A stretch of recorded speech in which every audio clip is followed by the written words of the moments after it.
사도행전 3장까지 읽었습니다. 이 저녁에 모든 것을 다 포기하고 주 앞에 나와서 예배드리는 여러분들에게 하나님의 크고 놀라운 애가 함께 하시기를 원합니다.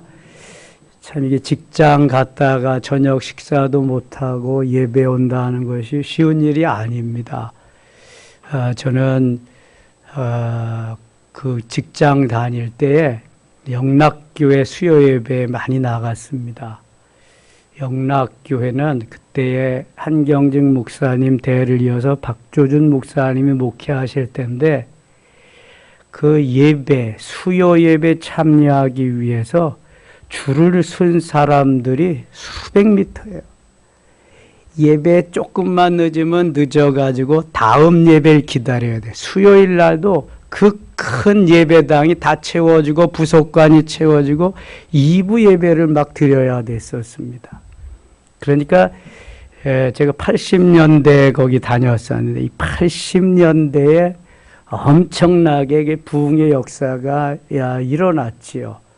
점점 모임이 지금 희박해져 가지요. 열심히 모여야 됩니다. 모이는데 힘이 있고 능력이 있습니다. 코로나 시절에 이 모임이 다 흩어졌기 때문에 지금 다시 모이려고 하니까 힘이 든 것입니다. 우리 교회는 쉬지 않고 예배했는데도 이렇게 모임이 많지 않잖아요. 그러니까 이 모임이 없던 교회는 뭐 말도 못합니다. 주일 찬양 예배, 오후 예배 안 드리는 교회가 대부분이고요. 수요일, 금요일 예배 안 드리는데도 허다하고요. 새벽 기도 안 하는데도 허다합니다. 이거는 곧 멸망한다는 징조입니다, 여러분. 자꾸 모여서 예배하고 찬양하고 기도해야 됩니다. 사도행전이 그걸 말하는 것입니다. 사도행전은 누가의 후편입니다. 누가가 누가복음을 기록하고 다음에 사도행전을 기록합니다.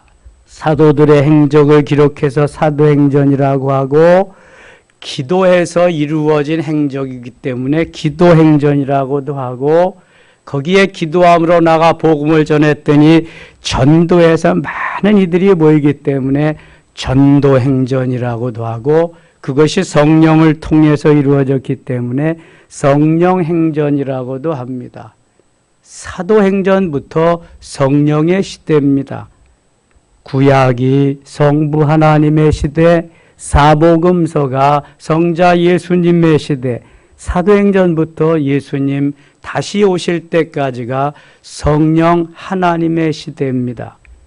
성령의 역사가 그전까지는 띄엄띄엄 필요할 때만 임했지만 구약시대부터 그때 사복음까지 사도행전 시대부터는 온전히 성령의 시대이기 때문에 성령께서 임하고 성령이 임해서 성도들을 이끌어 가시는 역사가 나타나고 있습니다. 사도행전은 성령이 임하고 성령의 역사에 의해서 전도하고 하나님의 나라가 확장되어지는 일을 말씀하는데 그것이 점진적입니다. 제일 먼저는 내가 사는 유대와 그 다음에 예루살렘, 제일 먼저는 작은 지역인 내가 사는 예루살렘, 그 다음에는 이 나라 전체 유대와 그 다음에 사마리아와 땅끝까지, 사마리아는 이방인들이 사는 곳, 땅끝은 복음이 전파되지 않은 것까지. 그래서 사도행전 1장 8절이 사도행전의 요절입니다. 요한복음이 복음서 중에서는 아주 가장 중요한데 요한복음의 첫 시간과 오늘 새벽에 마지막 시간을 꼭 들어야 됩니다. 거기 너무 중요한 메시지가 담겨 있기 때문에 그렇습니다. 사도행전도 첫 시간이 너무 중요합니다. 사도행전에서 또 빼놓을 수 없는 것이 하나님의 나라입니다. 이미 누가복음 2장 17, 누가복음 17장 20절, 21절에서 하나님의 나라는 볼 수 있게 임하는 것이 아니라 하나님의 나라는 여기 있다 저기 있다고 너 못하리니 하나님의 나라는 너희 안에 있느니라. 하나님의 나라 킹덤 오브 갓 바실레이아라고 하는 하나님의 나라에 대해서 말씀하는데요. 말씀할 뿐만 아니라 하나님의 나라로 시작해서 하나님의 나라로 끝을 맺는 것이 사도행전입니다. 누가가 첫 복음에서 하나님의 나라를 말하고 둘째 복음에서 하나님의 나라로 시작해서 하나님의 나라로 마감을 합니다. 1장 3절에 하나님의 나라, 28장 31절에 하나님의 나라. 그래서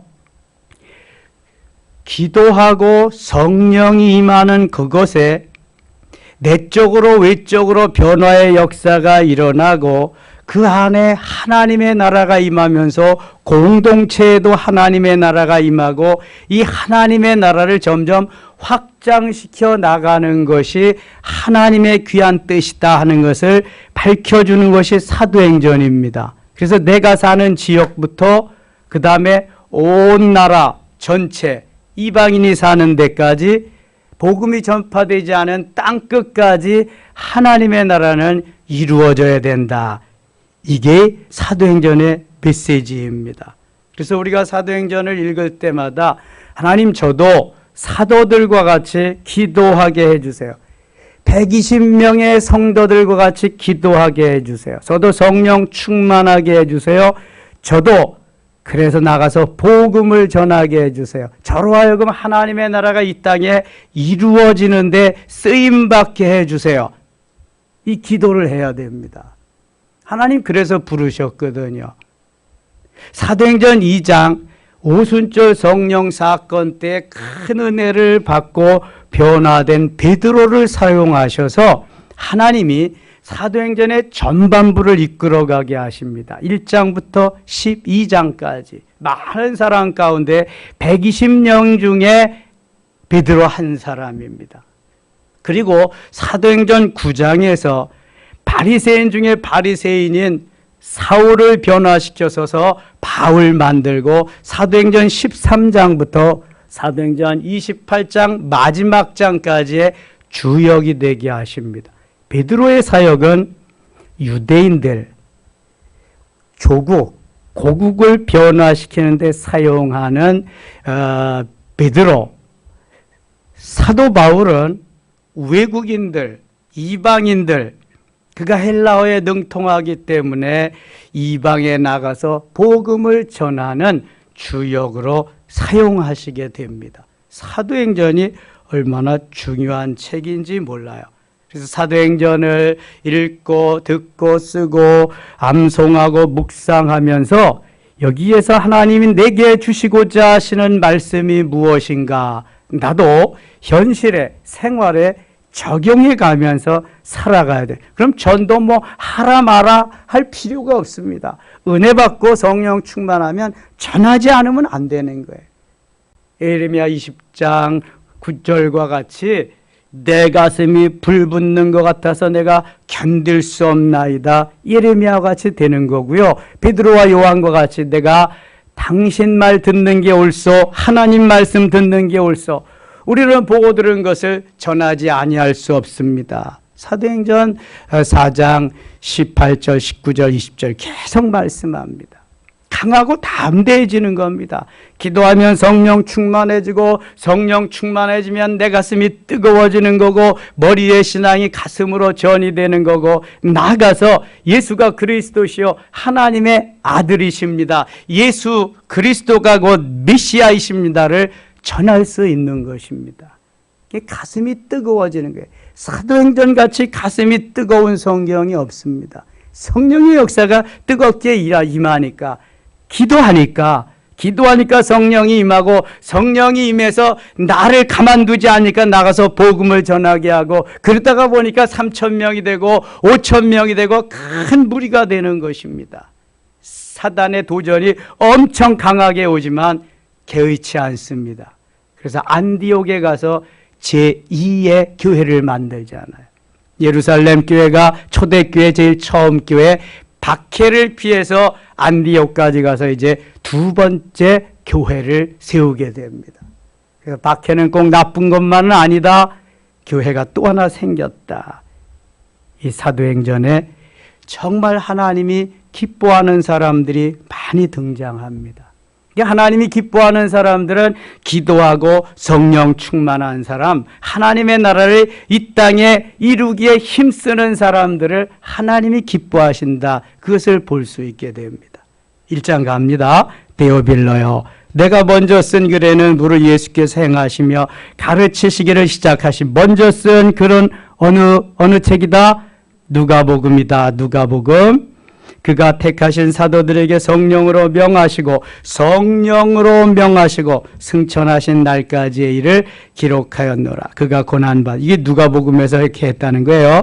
그가 고난받으신 후에 또한 그들에게 확실한 많은 증거로 친히 살아계심을 나타내사 40일 동안 그들에게 보이시며 하나님 나라의 일을 말씀하시니라.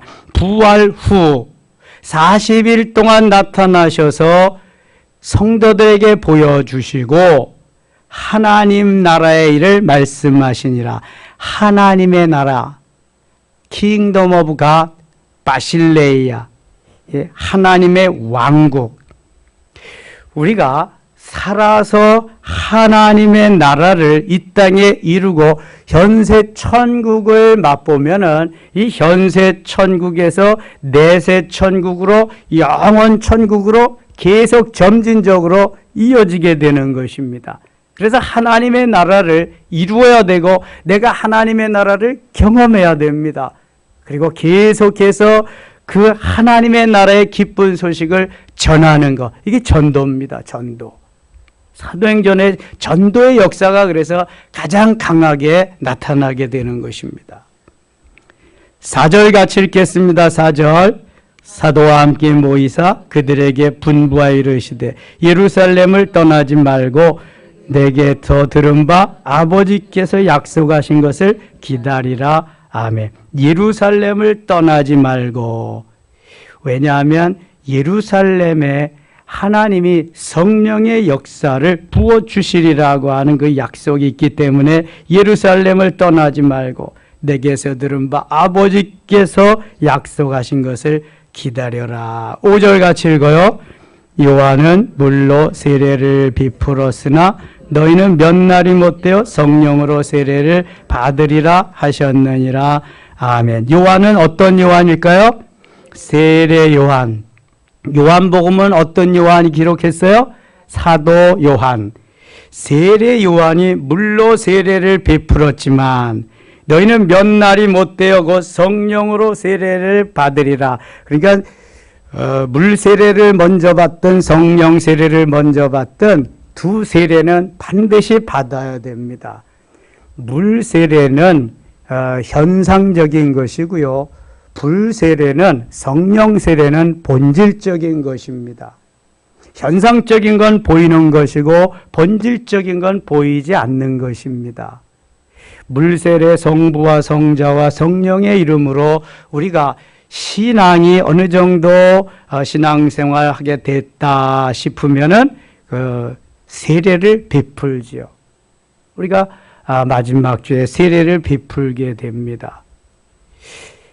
이 세례를 베풀면서 성령 체험하고 물세례를 받으면 가장 좋은 것이지만 그렇지 않아도 신앙생활을 주의를 제대로 지키면서 그 다음에 예수 그리스도가 나의 구세주요 하나님의 아들이심을 고백할 수 있다면 세례를 베풉니다. 그리고 후에 성령 세례를 경험할 수도 있습니다. 오순절 사건은 그러한 경우지요. 너희가 요한에게 세례를 받았지만, 요한에 베푸는 세례를 너희들이 받았지만 이제 몇 날이 못되어 성령으로 세례를 받으리라. 만일 물 세례가 필요 충분 조건을 다 채워준다고 한다면 성령 세례는 필요 없을 것입니다. 그러나 물 세례만 통해서 필요 충분 조건이 다 채워지지 않기 때문에 성령 세례가 필요한 거예요. 물 세례는 일단 현상적인 거, 성령 세례는 본질적인 것이기 때문에 그렇습니다. 성령 세례 받아 물과 성령으로 거듭나야 된다고 하는 것은 곧 성령 세례를 의미하는 거예요. 니고데모에게 예수님이 요한복음 3장에서 가르쳐 준 것입니다. 6절입니다. 그들이 모였을 때 예수께 여쭈어 이르되 주께서 이스라엘 나라를 회복하심이 이때니까 하니 이르시되 때와 시기는 아버지께서 자기의 권한에 두셨으니 너희가 알 바 아니요 8절 같이 읽어요. 오직 성령이 너에게 임하시면 너희가 권능을 받고 예루살렘과 온 유대와 사마리아와 땅끝까지 이르러 내 증인이 되리라 하시니라. 아멘. 사도행전의 요절이 이 1장 8절입니다. 다 암송하시죠? 이번엔 보지 않고 오직 시작. 오직 성령이 너에게 임하시면 너희가 권능을 받고 예루살렘과 온 유대와 사마리아와 땅끝까지 이르러 내 증인이 되리라. 아멘. 자, 여기 권능은 두나미스라고 하는 헬라어인데 다이나마이트와 같은 폭발적인 힘을 의미하는 것입니다. 성령이 임하면 이러한 권능, 두나미스라고 하는 권능을 체험하고 경험할 수 있습니다. 이게 내게 능력이 오기 때문에 하나님이 가만두지 않으시고 나를 밀어서 밖으로 세상으로 나가서 그리스도의 복음의 증인이 되라고 하는 그러한 표시로 권능을 부여해 주십니다. 언제 어느 때 누구를 만나도 두렵지 않습니다. 강하고 담대함이 옵니다. 이게 권능입니다. 두나미스. 그러니까 권능을 받고 예루살렘, 내가 사는 지역과 온 유대와 이 나라 전체와 사마리아, 이방인들이 사는 곳과 땅끝까지 복음이 전파되지 않은 그곳까지 이르러 증인이 되리라. 증인, 위트니스라고 하는 증인, 생명, 순교자도 마찬가지입니다. 증인입니다. 증인. 스테반과 같은 사람들. 그래서 이게 점진적으로 점점 넓혀져 가면서 복음을 전할 수 있다. 하나님이 성령께서 이렇게 만들어 주시겠다. 그 말씀입니다. 9절 이 말씀을 마치시고 그들이 보는데 올려져 가시니 구름이 그를 가리워 보이지 않게 하더라. 올라가실 때 제자들이 자세히 하늘을 쳐다보고 있는데 흰옷 입은 두 사람이 그들 곁에 서서 이르되 갈릴리 사람들아 어찌하여 서서 하늘을 쳐다보느냐. 너희 가운데서 하늘로 올려지신 이 예수는 하늘로 가심을 본 그대로 오시리라.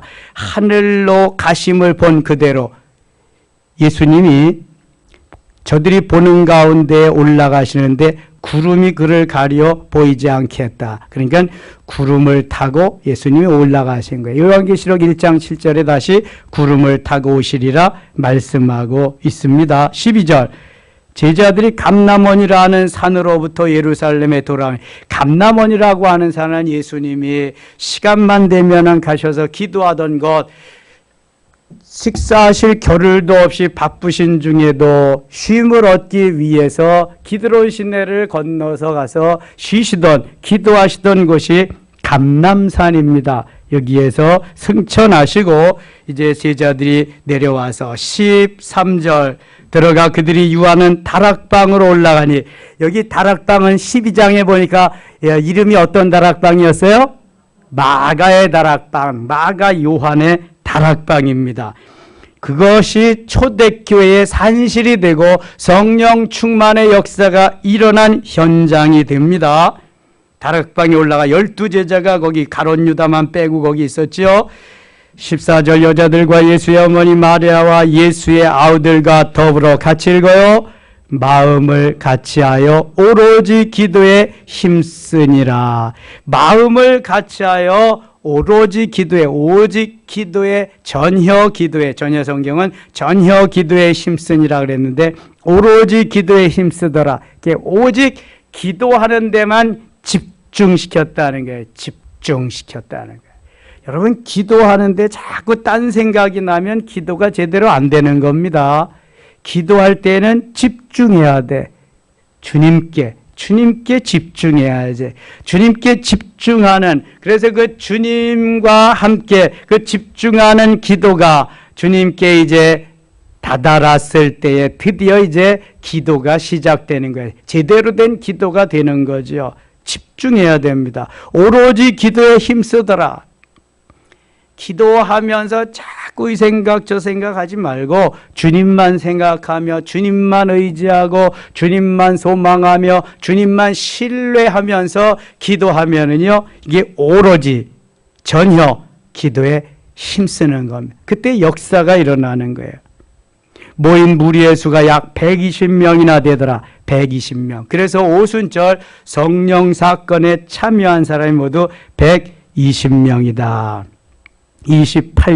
26절 제비 뽑아 마띠아를 얻으니 그가 11사도의 수에 들어가니라. 가룟 유다는 목매달아 죽게 되었고 12사도에 포함된 가룟 유다 대신 대타로 제자가 된 사람이 마띠아입니다. 마띠아는 후에 어떠한 활동을 했는지 기록이 없습니다. 마띠아 2장 갑니다. 사도행전 중에서도 2장이 아주 중요한 장입니다. 1장도 중요하지만 2장은 왜 중요하냐? 성령 행전이라고 말할 수 있는 성령이 최초로 임한 사건이 오순절 사건입니다. 마가 요한의 다락방에서 기도할 때에 120명이 기도할 때에 오순절 날이 이미 이름에 오순절은 6월절이 지난 50일째 되는 날이 오순절입니다. 오늘날 부활절이 지난 50일째 되는 날입니다. 무슨 날이라고도 또 하죠? 성령강림절. 성령강림절. 오순절이 지난 지 50일째가 되는데 그것이 그 부활절 지난 다음에 50일째가 되는 날인데 예수님이 부활하셔서 이 땅에 며칠 계셨어요? 40일. 40일 계시고 오순절 50일째 되는 날 성령이 임했기 때문에 며칠 동안 기도한 거예요, 그럼? 열흘 동안. 자, 오순절 날이 이름에 열흘 동안 기도한 날짜 기도를 했어요. 그들이 다 같이 한 곳에 모였더니 모인 장소가 어디다? 마가의 다락방이다. 몇 명이 모였다? 120명이. 지금 며칠 기도했다? 열흘을 기도했다. 어떻게 기도했다? 오로지 기도했다. 전혀 기도에 힘썼다. 오로지 오직. 아마 열흘 동안은 그래서 다 죽어도 안 되고 아파도 안 되고 뭐 다른 데 가도 안 되고 다 여기 뭐 생사의 갈림길이니까 다 판개치고 기도에 오로지 힘쓴 결과가 지금 나타나는 거예요. 호련히 갑자기 하늘로부터 급하고 강한 바람 같은 소리가 있어 그들이 앉은 온 집에 가득하며, 이 가득하며가 중요한데 이것이 플레르라고 하는 심령에 마음에 가득하다 그러한 말입니다. 나무의 진액이 가득하다. 이 플레르 가득하다라는 이 성령의 내적인 충만입니다. 성령인 내적인 충만은 생명적인 것을 의미합니다. 변화훈련 성장 성숙해서 에베소서 4장 13절에 우리가 다 하나님의 아들을 믿는 것과 아는 일에 하나가 되어 온전한 사람을 이루어 그리스도의 장성한 분량이 충만한 데까지 이르리니 변화, 훈련, 성장, 성숙해서 갈라디아서 5장 22절 23절과 같이 성령의 열매, 9가지 열매를 주렁주렁 맺는 것이 내적인 충만입니다. 오순절 사건 때 일단 내적인 성령 충만이 이루어지니까 마음의 기쁨과 감사와 평화와 사랑이 막 흘러 넘치게 되는 거예요. 너무너무 좋은 거예요. 이제 이 세상이 끝나도 좋은 거예요. 내적인 충만이 임하니까. 그냥 뭐 이 풀 한 포기 나무 한 그루만 봐도 너무너무 좋은 거고요. 모든 것이 좋은 거야. 이게 내적인 충만입니다. 나에게 아직 기쁨도 감사도 행복도 평안도 느껴지지 않는다면 내적인 충만이 아직 이루어지지 않은 거예요. 성령의 내 마음 속에 들어와서 내 심령을 움직이고 내 영혼을 사로잡고 내 영혼을 멋지게 만들어 가시는 그러한 것을 의미하는 것입니다.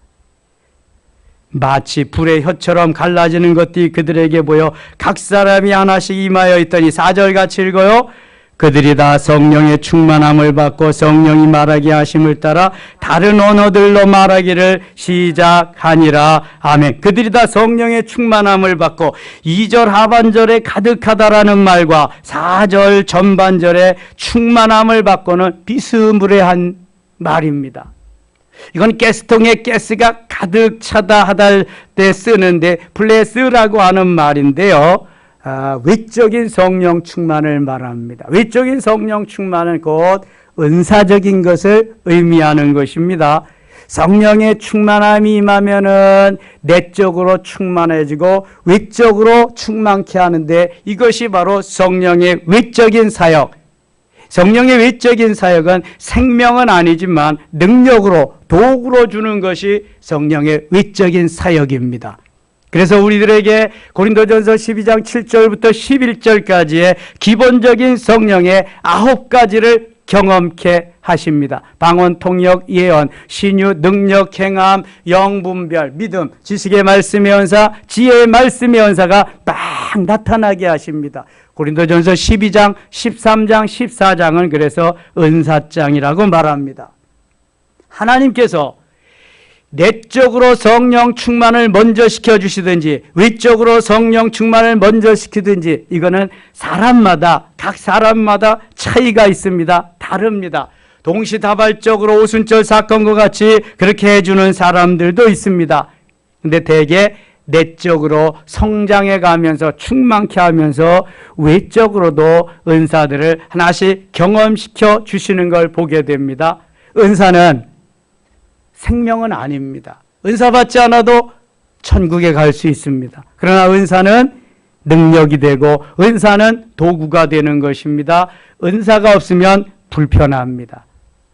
은사가 없으면 힘이 없습니다. 능력이 제대로 나타나지가 않습니다. 바로 두나미스와 같은 폭발적인 성령의 역사는 이 내적인 외적인 성령의 충만함이 동시적으로 일어나서 역사할 때 엄청난 파괴력이 있는 것입니다.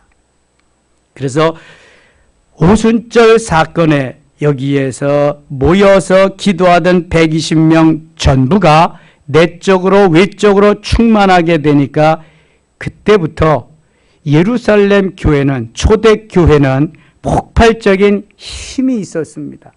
성령이 붙잡고 성령께서 운행해 가시니까 이제 염려할 게 없단 말이죠. 5절 그때 경건한 유대인들이 천하의 각국으로부터 와서 예루살렘에 머물러 있더니 이 소리가 나매 큰 무리가 모여 각각 자기의 방언으로 제자들이 말하는 것을 듣고 소동하여 각자의 방언으로 자기들이 말하는 것을 듣고 소동하여 자, 2장 4절에는 그들이 다 성령의 충만함을 받고 성령이 말하게 하심을 따라 다른 뭘로? 언어들로 말하길. 전혀 성경은 다른 방언으로 말하기를 시작했다. 물론 오순절 사건 때 방언과 고린도 교회의 방언이 다릅니다.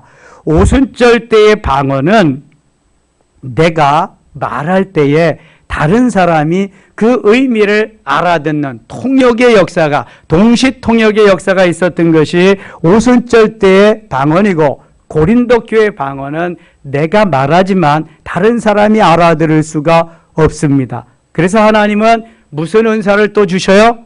통역의 은사를 주십니다. 그래서 고린도전서 12장 7절 이하에 그러한 은사가 방언, 통역이 다른 은사로 나타나는 것입니다. 이것이 다른 것이지 하나님이 우리에게 역사하시는 은사는 거의 하나님이 주시는 것이기 때문에 틀림없고요. 개인차가 있지만 비슷하게 다 나타나게 되는 것입니다. 성령의 역사 중에서 제일 먼저 나타난 것이 방언이다. 방언. 다시 6절 보세요. 이 소리가 나매 큰 무리가 모여 각각 자기의 방언으로 여기에 모인 사람들이 16개국에서 모였습니다. 자기의 방언으로 제자들이 말하는 것을 듣고 소동하여 다 놀라 신기하게 여겨 이르되 보라 이 말하는 사람들이 다 갈릴리 사람이 아니냐. 베드로가 나가서 말하는데 16개국에 모여서 듣는 사람들은 다 자기네 나라 말로 듣는 거예요. 이런 걸 요즘 뭐라고 말해요? 이런 걸 무슨 통역? 동시 통역. 요즘은 외국어 못해도 괜찮아요. 가서 리시바 쓰고만 있으면, 헤드폰 쓰고가 있으면은 다 자기네 나라 말로 들려와요. 이게 회의장에서 다 그렇게 하는 거거든요. 이렇게. 그 당시에는 오순절 사건 때는 헤드폰 쓰지 않아도, 이어폰 끼지 않아도 다 그렇게 들려오게 했어요. 누가 하셨다? 누가 하셨다? 성령께서. 오순절 성령의 역사가, 이런 놀라운 역사가 있었다는 거예요. 8절. 우리 각 사람이 난 곳 방언으로 듣게 되는 것이 어찌 됨이냐. 이상하잖아요. 딴 나라 말을 막 듣니까. 우리는 메대인과 바데인과 메대인과 멜람인과 또 메소포타미아, 유대와 갑바도기아, 본도와 아시아, 부르기아와 밤빌리아, 애국과 및 구레네에 가까운 리비아 여러 지방에 사는 사람들과 로마로부터 온 나그네고 유대인의 유대교에 들어온 사람들과 그레데인과 아라비아인들이라 우리가 다 우리의 각 언어로 하나님 큰 일을 말함을 듣는도다 하고 다 놀라며 당황하여 서로 이르되 이 어찌된 일이냐 하며 19절 13절 같이 읽을게요. 13절 또 어떤 이들은 조롱하여 이르되 그들이 새술이 취하였다 하더라. 아멘. 자, 우리가 주님을 뭐라고 불러요? 주님, 주인 주자, 주님 그렇게 씁니다. 이걸 로드스 영어로. 헬라어로는 퀴리오스, 왕이시여, 대왕이시여, 주인이시여 그렇게 부르는 겁니다. 그 다음에 마시는 술은 무슨 주자 써요? 술주자, 술님이시여, 술 나의 대왕이시여, 술 나의 주님이시여 그러는 거예요. 술한테 꼼짝 못하는 거예요. 그러니까 술 마시고 그냥 그렇게 다 좋아서 그러는 거잖아요. 이게. 자, 성령 충만하고 또 이게 술림 충만하고 하는 아주 비슷합니다. 비슷해. 내가 그걸 어떻게 아냐?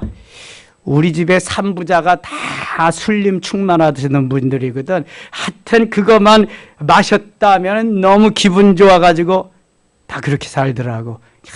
그냥 뭐 없는 돈에 아들 용돈도 못 주는데 그렇게 하고 어디서 났는지 그렇게도 하고. 근데 그건 어떻게 술림을 잘 만나서 잘 마셔서 그런 거고, 이게 잘못되면은 그냥 와라 마라 그냥 잔소리도 붙고 그다음에 울긴 또 왜 울어? 우는 것만 해도 괜찮은데 왜 또 그냥 싸워 그냥 계속 왜 또 두드려 부셔 그냥 물건도 그렇고 술 깨고 나면 다 후회해가지고 아이고 또 다 사다 놓고 그래. 그러면 뭐해? 또 다음에 가면 또 왜 밥상은 또 들러엎어? 없는 밥상을. 이야 술 마시면 개역해 완전히. 그러니까 개판이지. 거기다 뭘 보고 배우겠어요? 뭘 보고 배울 게 없어. 배울 게 존경심이 안 가고 존경심이 안 가고. 그런데 그 기분은 왔다지 그냥 왔다. 기분은 그냥 성령에 취하는 거하고 술 취하는 거하고 비스무리하다. 그래서 사람들이 조롱하면서 술 취했다. 술 취한 건 맞지 이게. 성령의 주님에 취했으니까 똑같은 주니까 그냥 그래서 성령에 취하고 술 취하는 게 거의 같다. 이 17절 가겠습니다. 17절 하나님이 말씀하시기를 말세에 내가 내 영을 모든 육체에 부어주리니 너희의 자녀들은 예언할 것이요 너희의 젊은이들은 환상을 보고 너희 늙은이들은 꿈을 꾸리라. 그때 내가 내 영을 내 남종과 여종들에게 부어주리니 그들이 예언할 것이요 또 내가 위로 하늘에서는 기사를 아래로 땅에서는 징조를 베풀리니 곧 비와 불과 연기로다. 주의 크고 영원하온 날이 이르기 전에 해가 변하여 어두워지고 달이 변하여 피가 되리라. 같이 읽어요. 21절 누구든지 주의 이름을 부르는 자는 구원을 받으리라 하였느니라. 아멘. 17절 18절은 요엘서에서 나오는 말씀이고요. 21절 말씀은 로마서에서 나오는 말씀입니다. 주의 이름을 부르는 자는 구원을 받으리로다 하면서 가는 말씀이고요. 베드로가 쭉 설교를 하는데요. 사람들이 감동을 받습니다. 베드로가 전에 베드로가 아니거든요. 베드로가 은혜 충만, 성령 충만 받고 그렇게 하니까 사람들이 우리가 어찌할꼬 막 말합니다. 37절입니다. 37절. 그들이 이 말을 듣고 마음에 찔려 베드로와 다른 사도들에게 물어 이르되 형제들아 우리가 어찌할꼬 하거늘. 38절 같이 읽겠습니다. 베드로가 이르되 너희가 회개하여 각각 예수 그리스도의 이름으로 세례를 받고 죄 사함을 얻으라. 그리하면 성령의 선물을 받으리니. 아멘. 그냥 은혜가 임하고 막 그러니까 우리가 이제 어떻게 하면 좋겠느냐 사람들이 막 그러는 거예요. 방법을 모르니까 베드로가 가르쳐 주죠. 그러니까 회개하여 각각 예수 그리스도의 이름으로 세례를 받고 회개하면 하나님이 은혜를 더 주십니다. 회개하면 영안이 열리고 막 이제 역사하시죠. 예수 그리스도의 이름으로 세례를 받고 죄 사함을 받으라. 그러면 성령의 선물을 받으리니. 베드로가 자기가 경험한 것을 쭉 가르쳐 주십니다. 40절입니다. 40절. 또 여러 말로 확증하며 관하여 이르되 너희가 이 패역한 세대에서 구원을 받으라 하니 그 말을 받은 사람들은 세례를 받으며 이날에 신도의 수가 같이 읽어요. 3천이나 더하더라. 아멘. 베드로가 나가서 복음을 전합니다.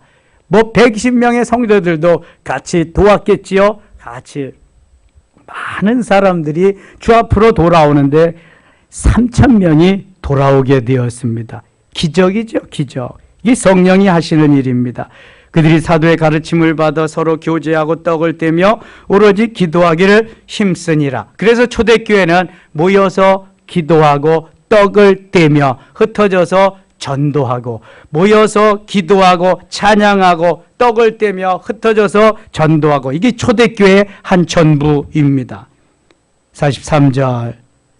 사람마다 두려워하는데 사도들로 말미암아 기사와 표적이 많이 나타나니. 얼마나 많이 나타내? 많이 나타났다. 믿는 사람이 다 함께해서 모든 물건을 서로 통용하고 내 것 내 것이 없죠. 유무상통하는 거예요.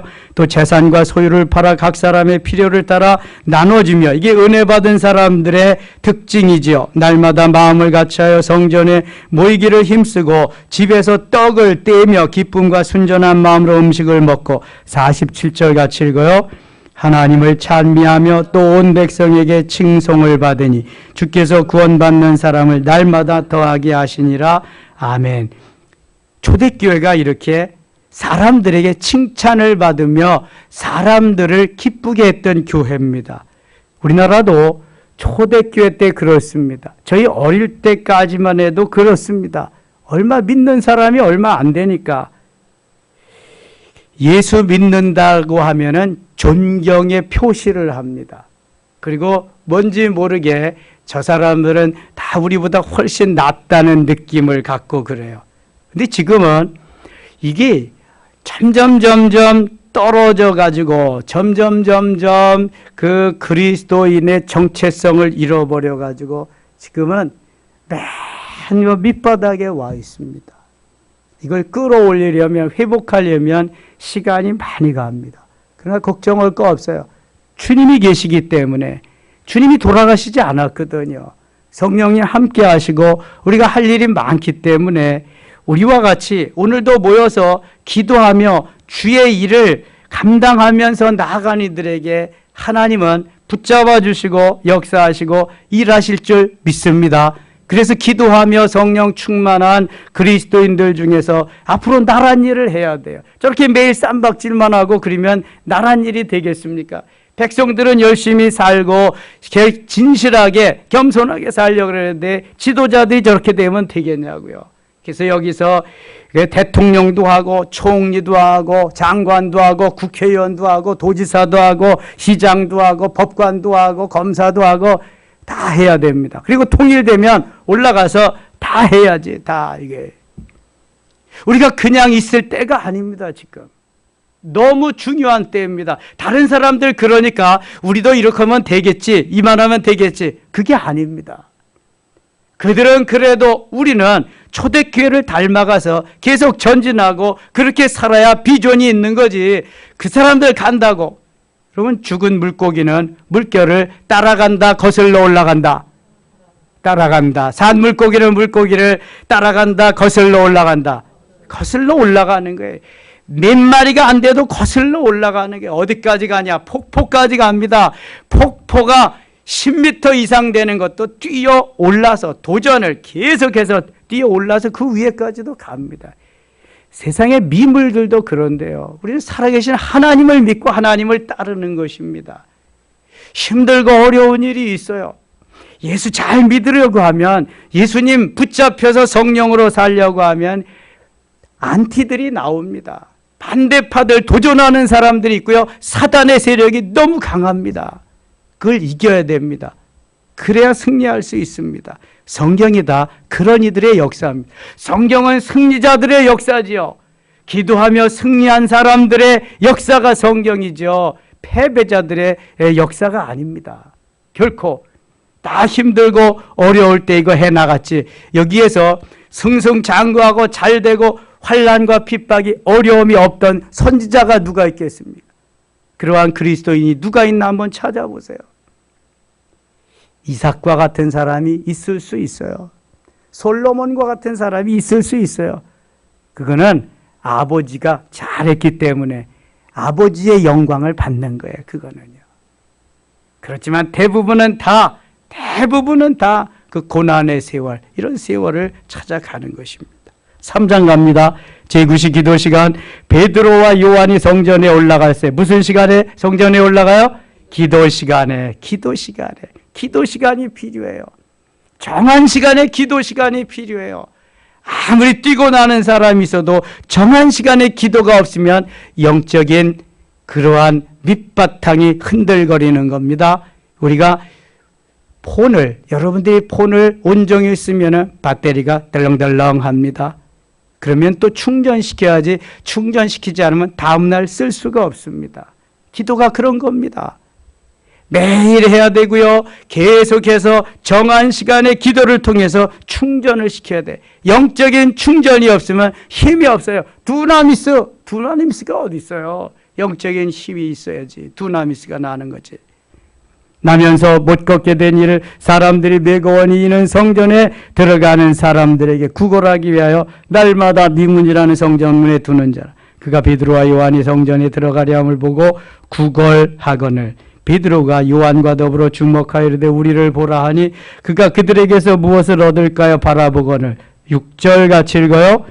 베드로가 이르되 은과 금은 내게 없거니와 내게 있는 이것을 내게 주노니 나사렛 예수 그리스도의 이름으로 일어나 걸으라 하고, 매일 한 푼 줍쇼 하고 성전 아름다운 문에서 구걸하는 거지에게 베드로와 요한은 사도가 뭐가 가진 게 없잖아요.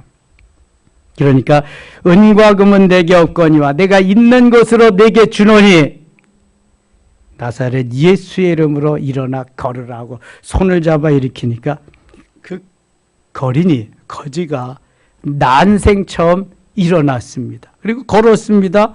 하나님을 찬양했습니다. 7절 오른손을 잡아 일으키니 발과 발목이 곧 힘을 얻고 뛰어서서 걸으며 그들과 함께 성전으로 들어가면서 걷기도 하고 뛰기도 하며 하나님을 찬송하며 모든 백성이 그 걷는 것과 하나님의 찬송함을 보고. 자, 이게 성령이 일하시는 것입니다. 베드로가 힘이 있어서 안진뱅이 일으키는 거예요. 베드로는 패반자요. 베드로는 큰 소리만 쳤지 예수님을 3번씩이나 모른다고 한 사람이에요. 그러나 하나님의 무조건적인 은혜로 오순절 사건 때 은혜 받고요. 변화자가 됩니다. 똑같은 배반자지만 가룟 유다는 변절자가 되었고요. 베드로는 변화자가 되어서 이렇게 하나님이 쓰시는 겁니다. 멋있게 쓰잖아요. 안진뱅이를 일으킨다. 엄청난 거지요. 후에 사도행전 후반기를 이끌어간 사도 바울도 안진뱅이를 일으킵니다. 베드로가 죽은 자를 살리고 사도 바울도 죽은 자를 살립니다. 놀라운 역사를 두 주역이 해나가거든요.